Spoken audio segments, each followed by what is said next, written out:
लोग Indian council act 1909 के Indian council act को देखने जा रहे हैं कि इस इंडियन काउंसिल एक्ट को लाने के पीछे का कारण क्या था और किस तरह से इसमें क्या क्या बदलाव किए गए। बैकग्राउंड देख लेते हैं। बैकग्राउंड बैकग्राउंड क्या रहा? लॉर्ड कर्जन का जो बंगाल पार्टीशन का जो पॉलिसी था उसके कारण बहुत ज़्यादा विवाद उत्पन्न हो चुका था। दूसरी ओर जो भी एक्सट्रीमिस्ट लीडर जो थे उन लोगों का इन्फ्लुएंस भी धीरे धीरे बढ़ता जा रहा था। ब्रिटेन में भी बदलाव आना शुरू हो गया था, वहाँ पे लिबरल पार्टी पावर में आती है। इसी समय मुस्लिम लीग का भी स्थापना हो गया। मुस्लिम लीग का एक डेलीगेशन शिमला में वाइसरॉय से मिलता है और डिमांड करता है सेपरेट इलेक्टोरेट का मुस्लिम के लिए। दूसरा डिमांड करता है कि वाइसरॉय के एग्जीक्यूटिव काउंसिल में 2 इंडियन को ऐड करना चाहिए, 2 इंडियन होना चाहिए। एक उसमें मुस्लिम हो और दूसरा दूसरे किसी भी कम्युनिटी का हो सकता है। ठीक है, बैकग्राउंड क्या रहा? बैकग्राउंड तो सबसे पहला बैकग्राउंड हम लोग लिख लेते हैं 1906। 1906 में क्या होता है? Liberal party came to power in Britain. Britain में लिबरल पार्टी आती है। ठीक है, दूसरा चीज क्या होता है? मुस्लिम लीग का भी गठन इसी समय हो जाता है। Muslim League was formed in India. Muslim League का एक डेलीगेशन शिमला में मिलता है वाइसरॉय से। Met delegation at Shimla. ठीक है, शिमला में मिलकर डिमांड करता है। क्या डिमांड करता है? Demanding separate electorate for Muslims.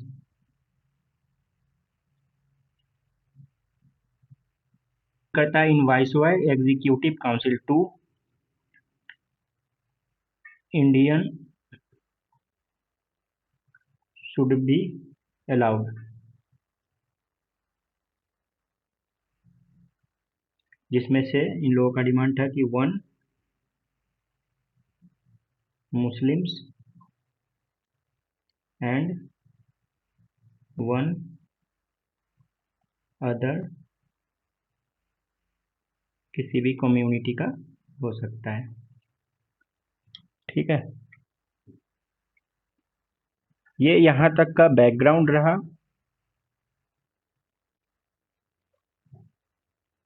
ठीक है, और क्या बैकग्राउंड में? एक बैकग्राउंड में ये भी था पॉलिसीज लॉर्ड कर्जन का, बंगाल पार्टीशन वाला। Policies of Lord Curzon partition of Bengal. और भी यहाँ पे एक चीज हो रहा था, growing influence of extremist.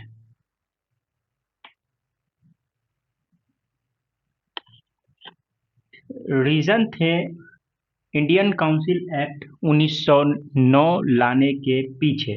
This act is also known as Morley Minto reforms. ठीक है, इस एक्ट को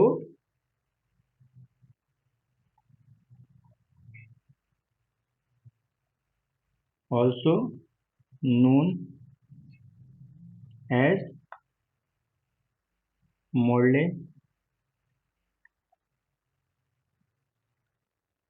Minto reforms.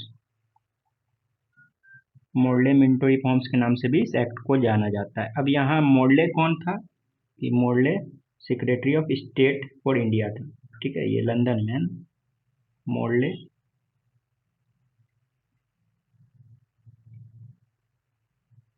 Secretary of state for India. और मिंटो कौन था? वाइसरॉय था उस समय, लॉर्ड मिंटो, ठीक है। मिंटो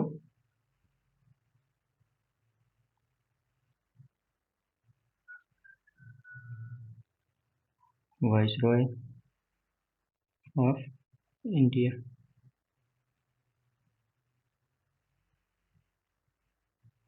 फीचर्स क्या क्या है इस एक्ट के, हम लोग धीरे धीरे करके उसको जान लेंगे, ठीक है। Features of this act, background तो बन गया।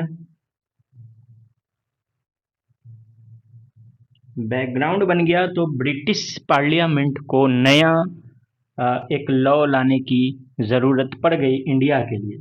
सबसे पहला चीज़ इन लोगों ने क्या किया, पहले लेजिस्लेटिव काउंसिल जो सेंट्रल लेवल की होती थी वहाँ पे 10 से 16 मेंबर्स को अपॉइंट करने का परमिशन था, लेकिन यहाँ से अपॉइंट या इलेक्ट करके लाने का परमिशन था, लेकिन इस जगह से उस लेजिस्लेटिव काउंसिल के मेंबर्स की संख्या को बढ़ाकर 16 से 60 कर दिया गया।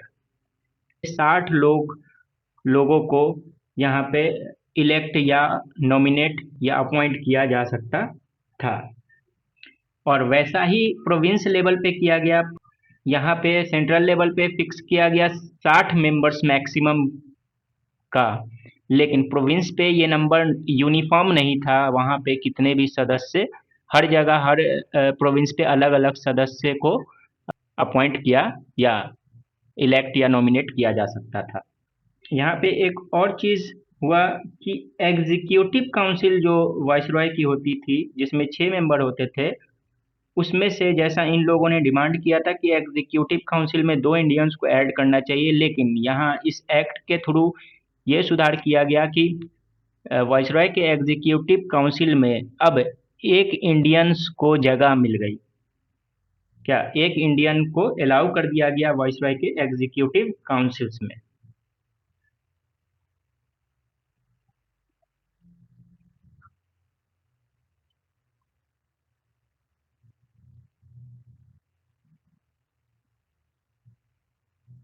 Increase the size of the legislative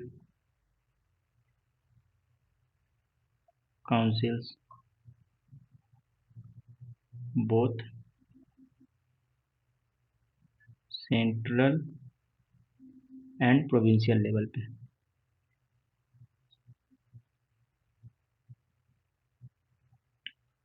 number की संख्या को बढ़ा दिया गया, कितना, number of members in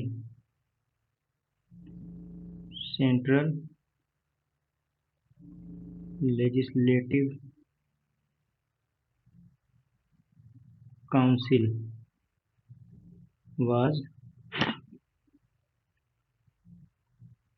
was raised to 16 to 60, ठीक है, 16 से 60 कर दिया गया। प्रोविंशियल लेवल पे ये नॉन यूनिफॉर्म नहीं था। Number of members in the provincial legislative councils was not uniform, province level. Executive council जो है वायसराय का, उसमें एक इंडियंस मेंबर को अलाउ कर दिया गया। In executive council one Indian member were allowed. एक इंडियन मेंबर को एग्जीक्यूटिव काउंसिल में अलाउ कर दिया गया। यहाँ पे ऐसा नहीं है कि सेंट्रल लेवल पे ही एग्जीक्यूटिव काउंसिल में मेंबर को बढ़ाया गया। ऐसा गवर्नर के जो प्रोविंस लेवल पे जो गवर्नर होते थे उनके एग्जीक्यूटिव काउंसिल में भी इंडियंस मेंबर को जोड़ा गया। लेकिन सेंट्रल लेवल पे जो एग्जीक्यूटिव काउंसिल थी उसमें एक मेंबर को जगह मिली, 6 में से एक जो मेंबर होंगे वो इंडियंस होंगे। ठीक है। एग्जीक्यूटिव काउंसिल के सबसे पहले मेंबर जो बने वो उनका नाम है सत्येंद्र। उनका नाम है Satyendra Prasad Sinha.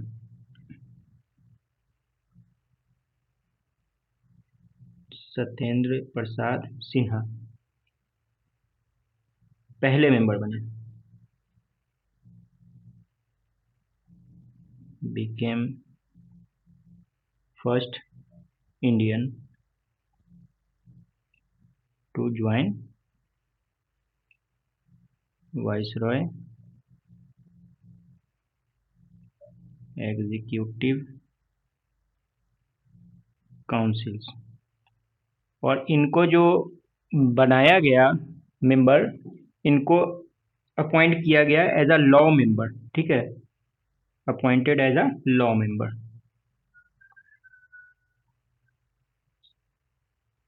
As a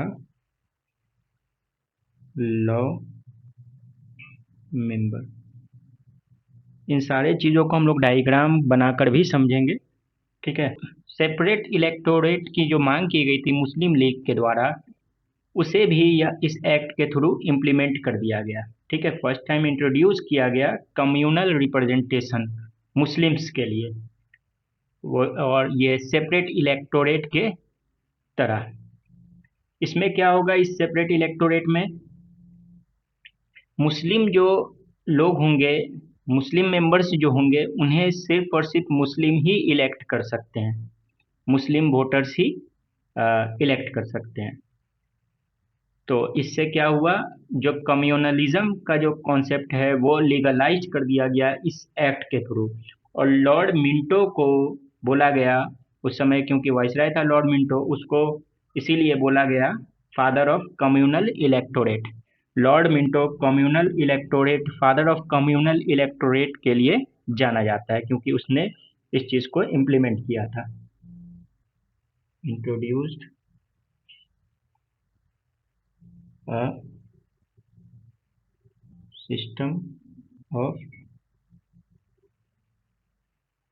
communal representation for Muslims। Muslims के लिए कम्युनल रिप्रेजेंटेशन को इंट्रोड्यूस कर दिया गया bye accepting the concept of separate electorate. Separate electorate. अब ये सेपरेट इलेक्टोरेट क्या है? सेपरेट इलेक्टोरेट में क्या होगा, मुस्लिम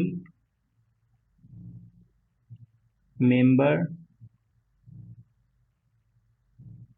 were to be elected only by Muslims voters। तो हुआ क्या, ये लीगलाइज कर दिया this act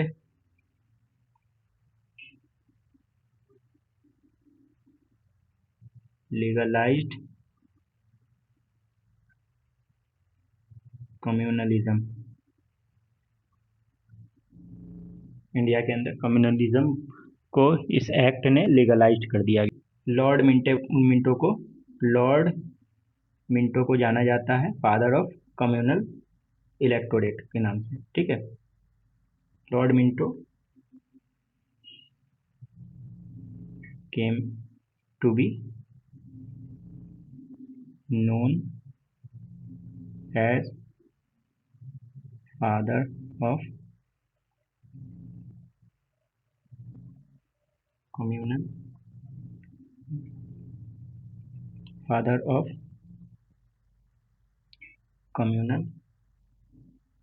electorate in India, ठीक है। इस एक्ट के थ्रू जो ऑफिशियल मेजोरिटी है सेंट्रल लेजिस्लेटिव काउंसिल में, उसको अभी भी बनाए रखा गया, लेकिन प्रोविंशियल लेवल पे नॉन ऑफिशियल की मेजोरिटी को परमिशन दे दिया गया। मतलब प्रोविंस पे अब नॉन ऑफिशियल लोग मेजोरिटी में होंगे। इसने सेंट्रल लेजिस्लेटिव काउंसिल में और प्रोविंस लेजिस्लेटिव काउंसिल में दोनों जगह के मेंबर्स की संख्या को बढ़ा दी गई और इंडियन पार्टिसिपेशन जो है उसको बढ़ा दिया गया। अब इंडियन क्या कर सकते थे, उन लोगों को, इंडियंस को और लेजिस्लेटिव जो मेंबर्स होते थे उन लोगों को सप्लीमेंट्री क्वेश्चन पूछने की भी आज़ादी दे दी गई और वो अब बजट के ऊपर अपना रिजोल्यूशन पास कर सकते थे, बजट के ऊपर भी बात कर सकते थे। इन बजट को 1860 में ब्रिटिश इंडिया द्वारा इंट्रोड्यूस किया गया। इस एक्ट के थ्रू और भी कई सारे चेंजेस किए गए, जैसे सेपरेट रिप्रेजेंटेशन प्रोवाइड किया गया, corporate chamber of commerce universities and जमींदार के लिए। तो पहले कुछ पॉइंट हम लोग लिख लेते हैं, उसके बाद हम लोग आगे की चीज़ों को देखेंगे, ठीक है। एक तो इस एक्ट के द्वारा क्या हुआ, रिटेन्ड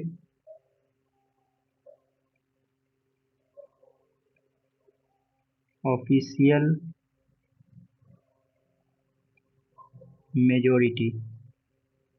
मेजोरिटी को बरकरार रखा गया in the central legislative council, ठीक है। लेकिन but allowed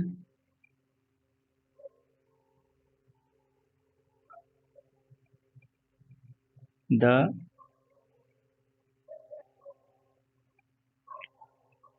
provincial legislative councils to have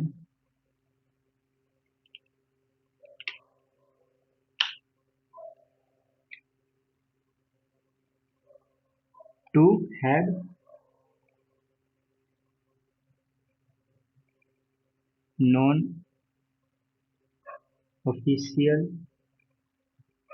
majority। इस एक्ट ने enlarged the deliberative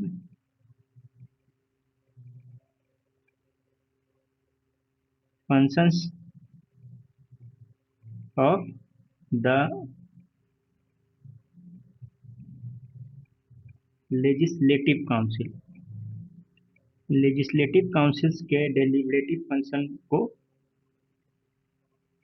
बढ़ा दिया गया एट बोथ द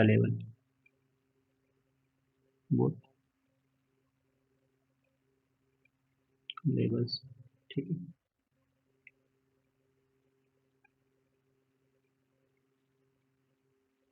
अब क्या था, मेंबर को, जो भी मेंबर्स होंगे उनको अलाउ कर दिया गया क्या किया गया, members were allowed to ask supplementary question, supplementary question अब पूछ सकते थे members. Move resolution, resolution move कर सकते थे बजट के ऊपर।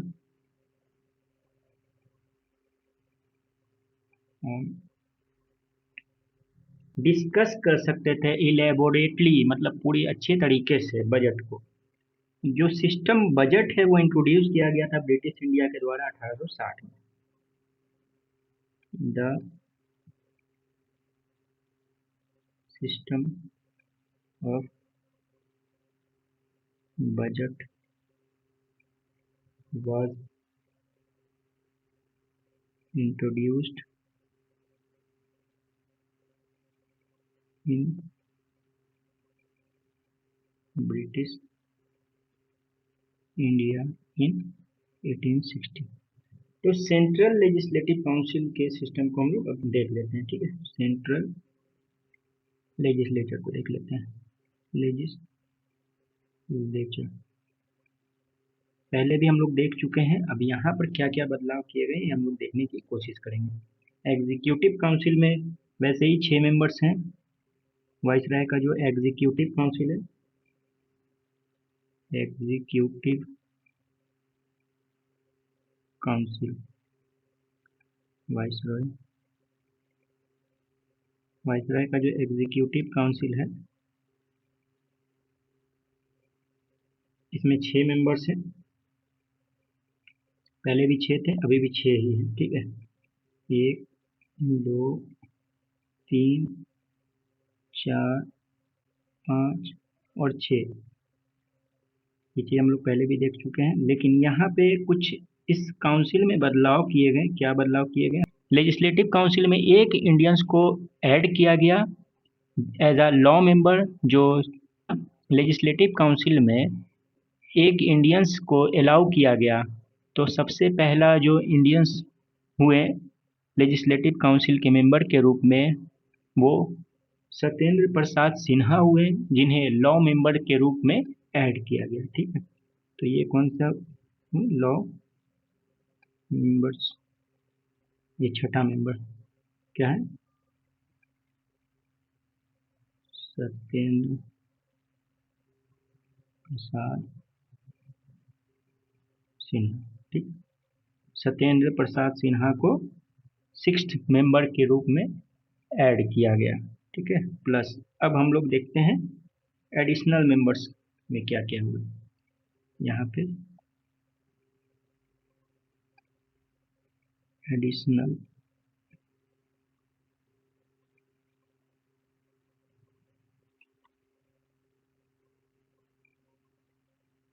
मेंबर्स,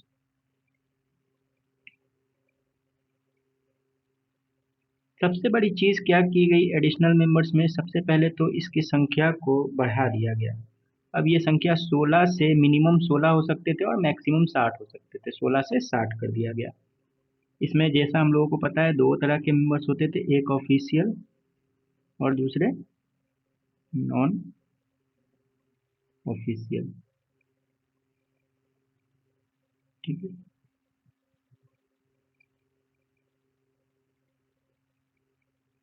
ऑफिशियल्स अभी भी, जैसा हम लोगों ने पढ़ा कि ऑफिशियल्स की मेजोरिटी अभी भी बनी रही सेंट्रल लेजिस्लेचर में, ठीक है।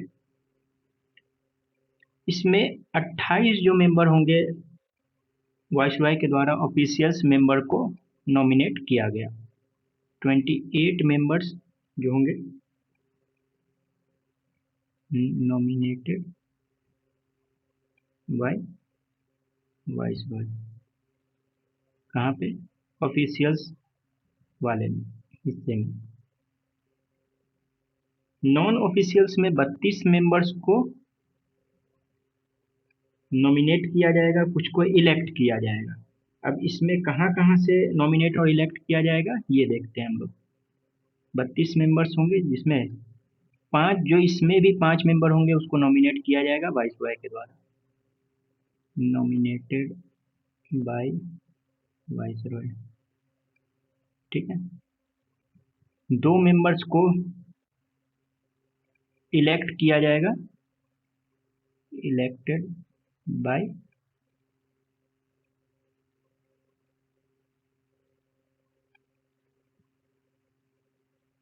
चेंबर्स ऑफ कॉमर्स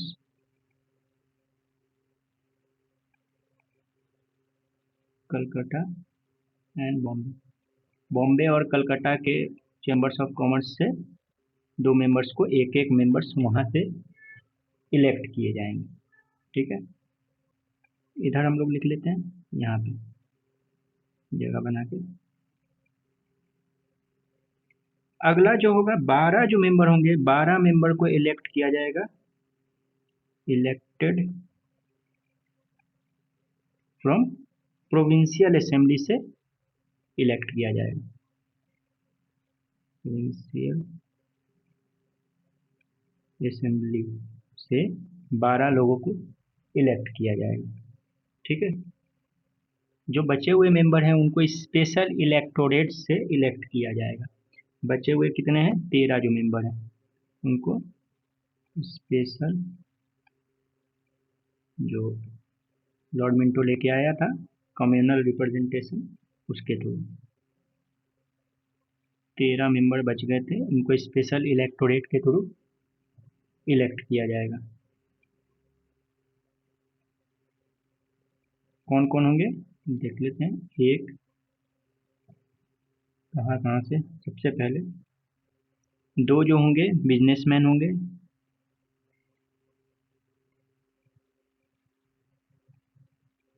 2 बिजनेसमैन होंगे, 6 जमींदार और 5 मुस्लिम्स सेपरेट इलेक्टोरेट के द्वारा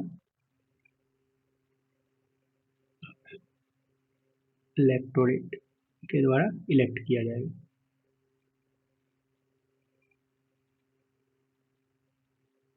लेजिस्लेटिव काउंसिल का जो फॉर्मूला है।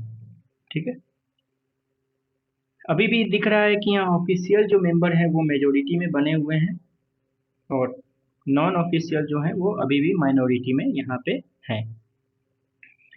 तो जैसे हम लोगों ने देखा एडिशनल मेंबर में 16 से 60 लोगों को ऐड किया गया, जिसमें 28 को वाइसरॉय नॉमिनेट करता था, प्लस नॉन ऑफिशियल में भी 5 लोगों को वाइसरॉय नॉमिनेट करने लगा और 2 को इलेक्ट किया जाने लगा चेंबर्स ऑफ कॉमर्स कलकत्ता और बॉम्बे के चेंबर्स ऑफ कॉमर्स से।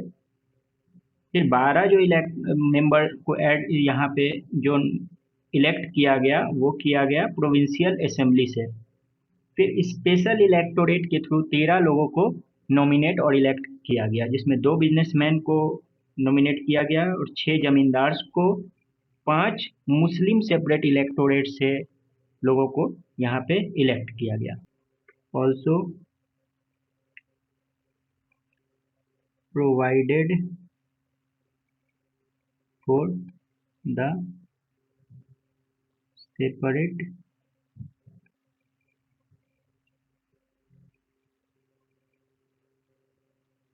Representation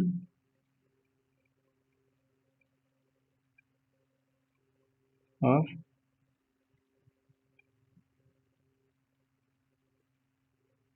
residency corporations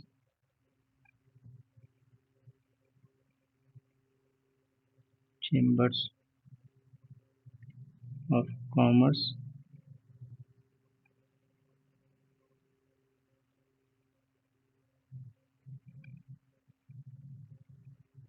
universities and जमींदार। प्रोविंशियल लेवल पे क्या क्या किया गया हम लोग देखते हैं। ठीक,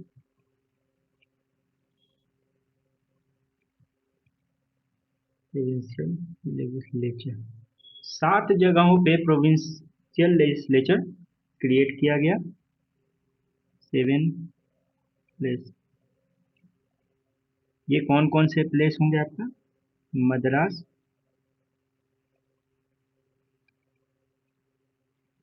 बॉम्बे, बंगाल, यूनाइटेड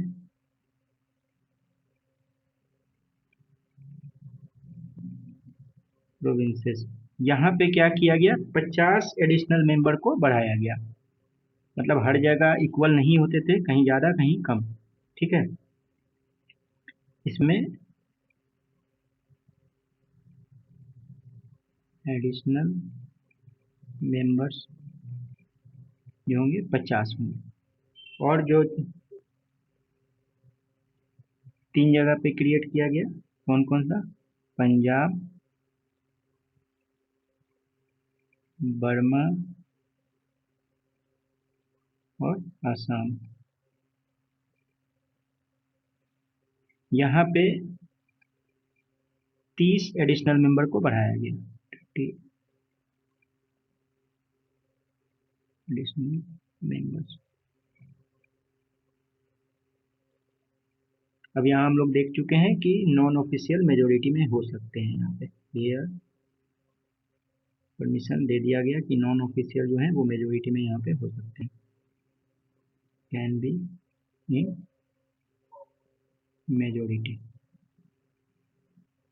यहाँ पे इंट्रोड्यूस किया गया डायरेक्ट इलेक्शन का, लेकिन स्ट्रिक्ट क्वालिफिकेशन को ऐड किया गया उसमें कि जो भी लोग यहाँ पे वोट दे सकते हैं उनके लिए कुछ गाइडलाइंस बनाई गई इन लोगों के द्वारा, और जिसमें प्रॉपर्टी होना चाहिए, एजुकेशन होना चाहिए, वैसे ही लोग यहाँ पे डायरेक्ट इलेक्शन में भाग ले सकते थे।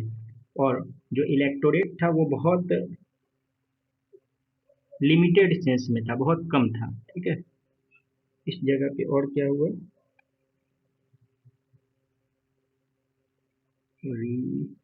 Representation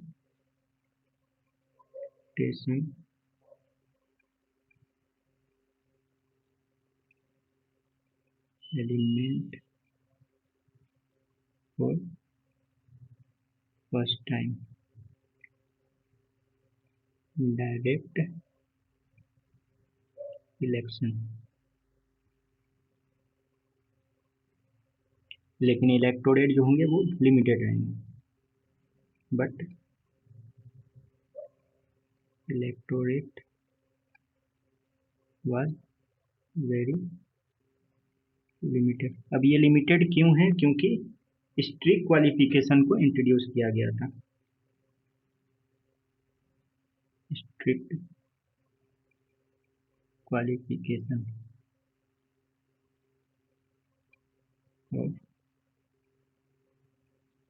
property and education were imposed. ठीक है, ऑन फ्रेंचाइज।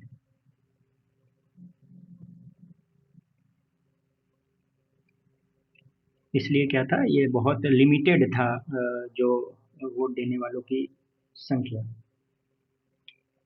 पहली बार जो है यहीं से जो बीज बो दिया गया सेपरेशन का, जैसे हम लोग देख चुके हैं, ऊपर में देख लेते हैं। First time state of separation व पहली बार। ठीक है, इंडियन एडमिनिस्ट्रेशन से रिलेटेड हर कुछ जो मेंबर्स होंगे वो डिस्कस कर सकते थे, लेकिन कुछ चीज़ों पे डिस्कशन अलाउ नहीं किया गया, जैसे कि प्रिंसली स्टेट से रिलेटेड अगर कोई मैटर है, फॉरेन रिलेशन से मैटर है, आर्म फोर्स से रिलेटेड मैटर है तो।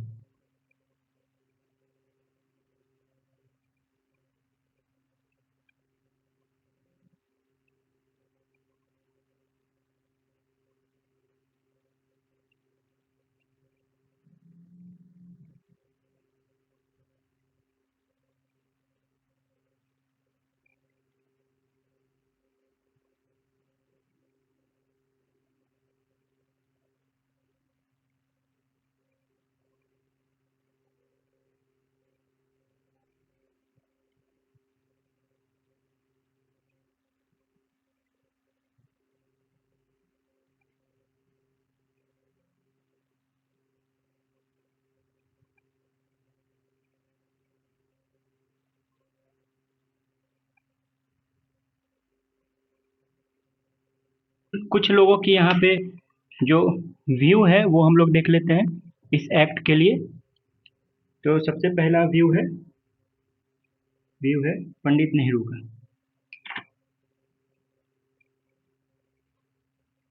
पंडित नेहरू क्या कहते हैं? ये कहते हैं इट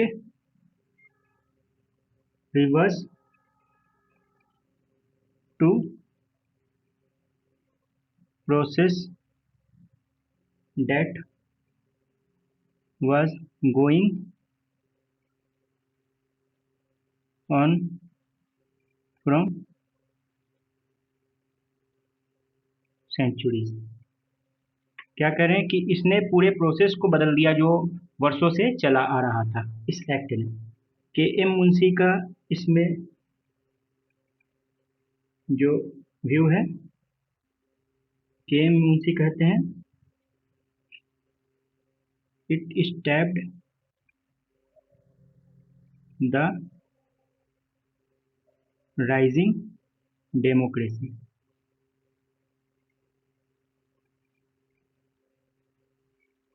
के एम मुंशी कहते हैं कि जो बढ़ता हुआ डेमोक्रेसी था उसमें इन लोगों इस एक्ट ने चूड़ा भोग दिया।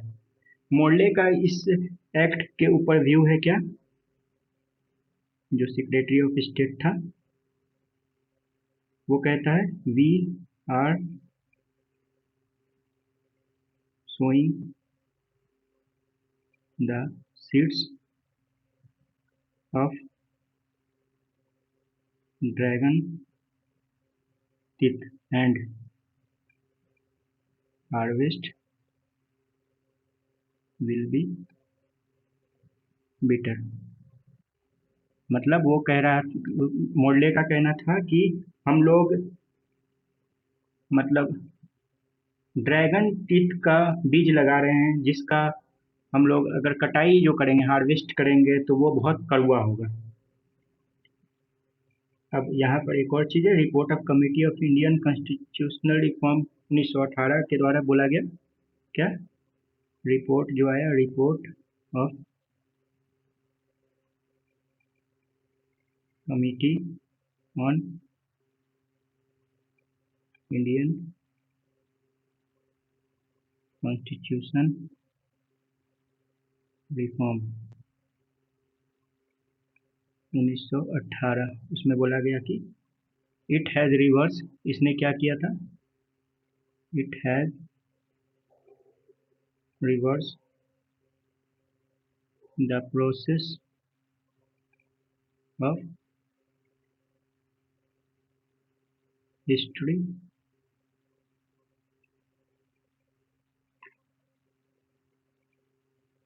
History perpetrated